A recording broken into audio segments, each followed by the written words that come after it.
show them something that wasn't an illusion.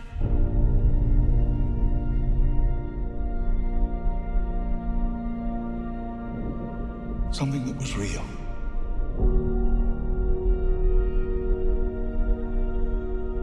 Something that they could see and touch.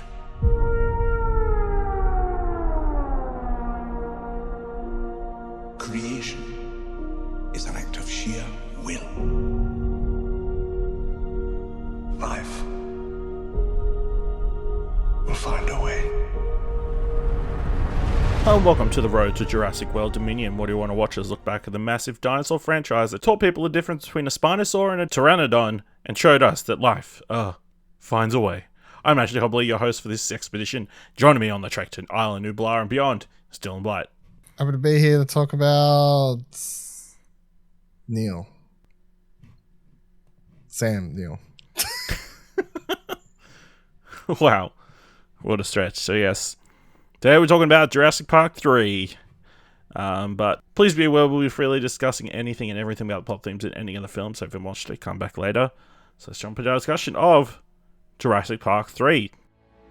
I have a proposition I'd like to discuss with you. I've chartered an airplane to fly us over Isla Sorna, and we'd like you to be our guide. We'd love to make a contribution to your research here. It could almost be paradise. My God, I'd forgotten. We have a landing strip up You ahead. cannot land on this island. Oh my God!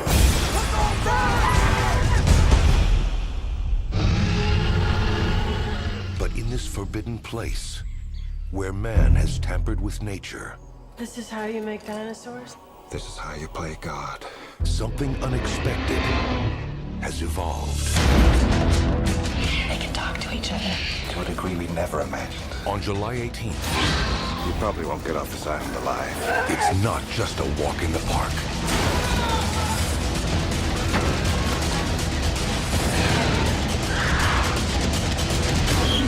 They set a trap. They actually set a trap. Directed by Joe Johnston, written by Peter Buchman, Alessandro, Payne, Jim Taylor, based on characters created by Michael Crichton, starring Sam Neill, William H. Macy, Tia Leoni, Alessandro, Nivola, Trevor Morgan, and Michael Gita. After being persuaded by a wealthy businessman to conduct an aerial tour of Isla Sorna, InGen's second site for a failed Jurassic Park experiment, Dr. Alan Grant discovers the true reason for his invitation. A tragic accident ruins the party of seven, and they must attempt to escape with their lives. Dylan, you've been prepping me for this one because it's the one of the movies that I have not seen so far. Yeah. But do you want to share your thoughts of the film first? I think it's a bad movie that's held together by Sam Neill, and pretty much Sam Neill only. I think his commitment to this world and the seriousness and whatever else, I feel like elevates every single scene from being a B movie sort of sci-fi dinosaur scene. Like if you for example, if you watch the plane sequence when they crash and they get attacked and all that sort of stuff, if you take Sam Neill out and replace with a much weaker actor, suddenly I think that whole everything just becomes B grade. So I put the entirety of the movie being watchable on him, or else it's I think it's okay because it's still Jurassic Park. But again, much like the second one, it doesn't have any of the magic. But unlike the second one, I don't feel like this one really has any particularly redeeming factors. I don't feel like it's ever scary. It doesn't have the T-Rex scene of the second one. It doesn't add anything new to the franchise by the second one, of course, introduced the second island and that whole background lore and stuff like that. This one's just very much let's just do pretty much the safest plot we could come up with a reason to get people back on the island. It doesn't do anything new, exciting at all. The only new addition is a couple of dinosaurs, but none of them particularly stand out, especially in comparison to the rest. Out of all the Jurassic Park World movies, of course, I still haven't watched what the fuck's it called? Fallen Kingdom. Fallen Kingdom. I haven't watched Fallen Kingdom, but this is my least favorite out of the four that I have watched. Yes. Yeah, I did this wasn't very good. Sam Neill is really good. The scenes that he has with Laura Dern at the start, which was a nice surprise, that was enjoyable. Although it's sad they split up. Yeah, she's got a whole new family. It's like, oh, they got together. No, they didn't. Heartbreaking. But, maybe they get together in this next movie. You don't know. Yeah. Don't know. Yeah. They tease it. Her husband could have been getting eaten by a dinosaur. Tease it in the trailer. They did like the whole Leia Han scene in that trailer where like he walks into the tent or whatever. Yeah. Yeah, it was just kind of basic, wasn't it? It's like, whereas last time you had like another human group that was kind of like the bad guys. It's just a rescue mission. Pretty poor rescue mission at that. Mercifully short, I think. It was the thing I thought at the end. It's like, thank God this was only like 90 minutes long. Because any longer I would have been very upset. It was just fine. Like, things happen. There were definitely a case of getting from set piece to set piece. It was barely the most basic, like, it's the divorced couple. It's like they fall back in love due to this traumatic experience, shared trauma. They're going to get back together. There wasn't a lot there at all. So, I mean, and then they set up this bad guy straight away. Like you said, you're prepping me. You're saying there's this clear villain for this movie that they set up, and the fucking Spinosaur getting shoved down your throat like early Roman Reigns, trying to make you think he's scary, but he's like, he's like, he gets they chuck a T-Rex in front of it, have him beat it just to be like, have it snap his neck. It's like, I'm the bad guy. Yeah, and then you get outrun like 5 times. It's like, come on, you're a shit. You're not a Tyrannosaurus.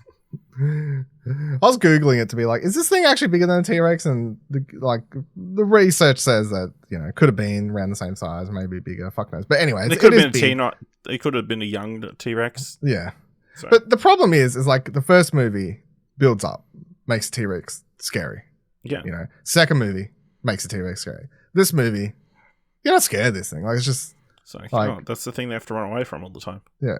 Especially because they start in the movie in the daytime, I feel like the plane sequence. Maybe if they shot it at night, it might have been scarier, but it's just like, there's no tension to it at all, I feel. This movie just doesn't look very good. Like, even the first shot of like the Isle of Neill, I'm kind of like, is this actually them shooting at Island or is this CG? Because either way, it does not look good. It looks worse, the worst, like dinosaurs of all 3 movies. Yeah.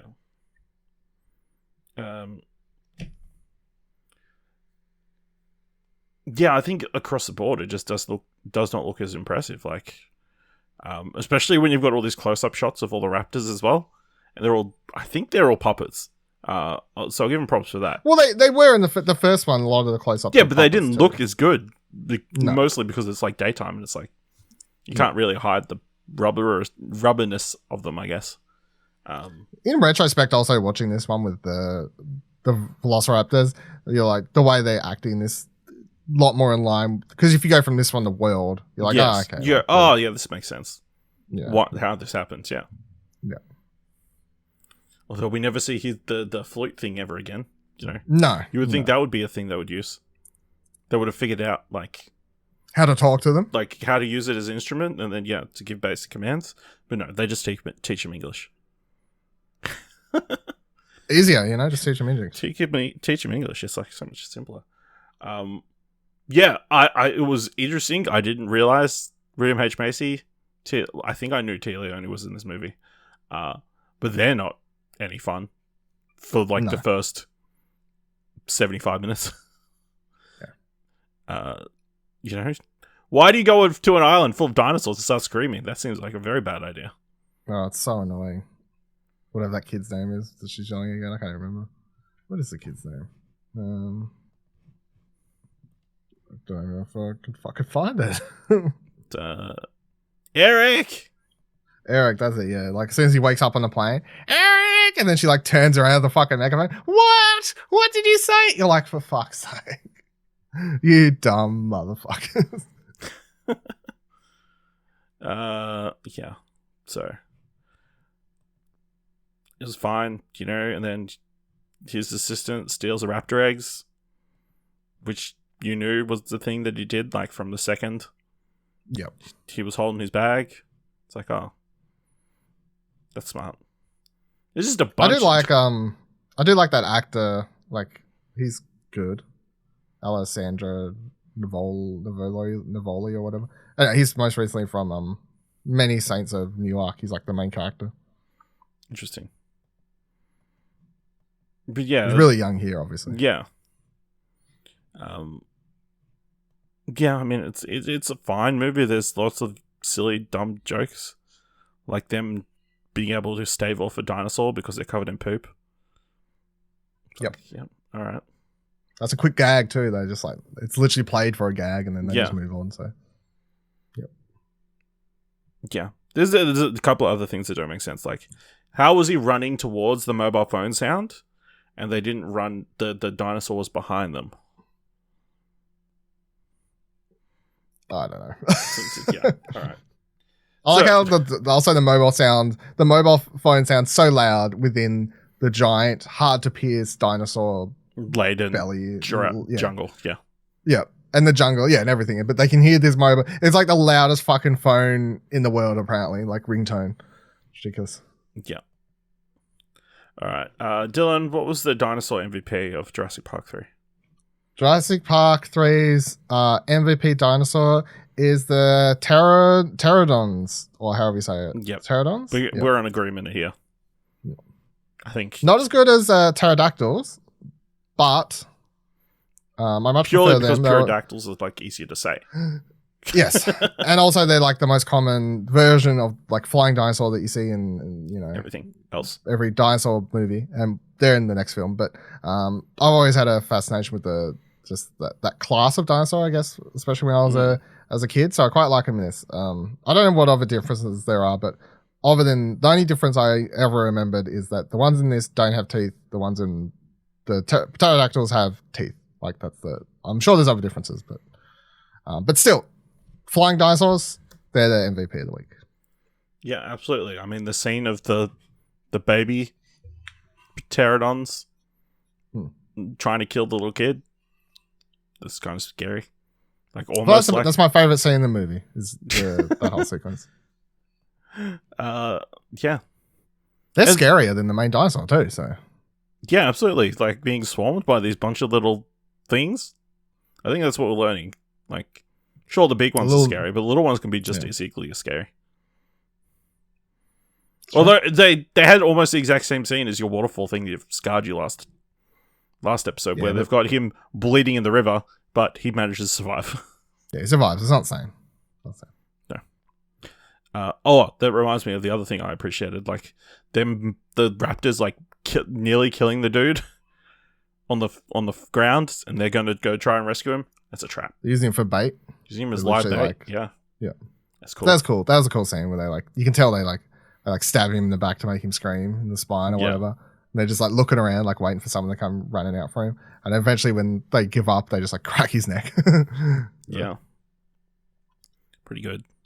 And then, they get saved by Laura Dern, which, of course. But how did she get all those people there? What connections does she, a lowly paleontologist, have? Massive connections. Yeah. Crazy. Maybe it's her husband. I don't know. We never find out what he done. Yeah, that's true. Turns out he's like working for InGen this entire time, and like that's a twist. We're waiting for the new film. New film twist. Although I love the little kid like watching Barney. Yeah, watching Barney. Totally, what would happen? It's the most realistic scene in the whole movie. It's like, yeah, Mum's outside. I'm just going to start watching something else. Gets distracted. Yeah. Yeah, it was just kind of mostly anticlimactic. Obviously, you get that you get the pterodactyl sequence, which is cool, or pterodon sequence. But then the final confrontation with the Spinosaurus, like, we're on a boat. We get attacked on the boat. Yep. We all saw it coming. Yep. Yeah. But William H. Macy nearly dies. He does, but he doesn't. No. Oh no, no one cared.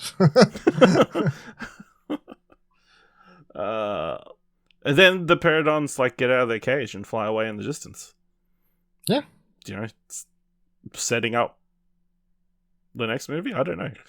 I think they think wouldn't so. have gone too far. Like it's so far to The next landmass. I don't know if they. I know they're big creatures. Like, who knows how far they can fly? I'm surprised that all those gunships didn't like just take them out, just to be on the safe side. I don't know. Maybe that's what happens after the camera cuts. Yeah, maybe. I mean, they're the only dinosaurs that could literally escape. So I guess if one rocked up, they're a lot easier to take down than One at a T-Rex, time. I guess. Yeah. Also, I didn't love the opening to this movie, which definitely did not feel very Jurassic Park like. The boat sequence? No, just the actual like title screen. It was like Jurassic Park, random music. And then and then the / like 3. Yeah. Yeah. They're going for that like monster movie feel. The Scream feel, yeah. Probably before Scream, I think. And yeah. Yeah, not Jurassic Park. So yeah.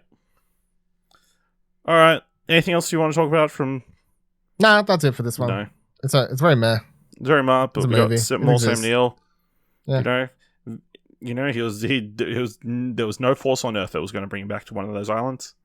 No. And they ended up on one of those islands. Yep. Doesn't even get any money out of it. Yeah, that's the saddest part. Yep. No money, no completely funding. fucked over. Completely fucked over. That's why these people are the real villains of this movie. It's true. Who cares? Just accept that your son was. Who the fuck was this Tia Leoni dating that? You know, good family trip is like, let's pay some dudes to take us out really illegally close to a dinosaur infested island that, you know. What happened to the guards on the boat? They got eaten by a fish dinosaur monster, right? Like I presume. We just never see it. Maybe. Which is the thing in retrospect. You're like obviously you see in World they have one, right? You know, they have like water monsters. But in this they tease it in the opening, but you never see one. You never see any underwater dinosaur creatures. No. But that's what I take it as, because what the fuck else is out there?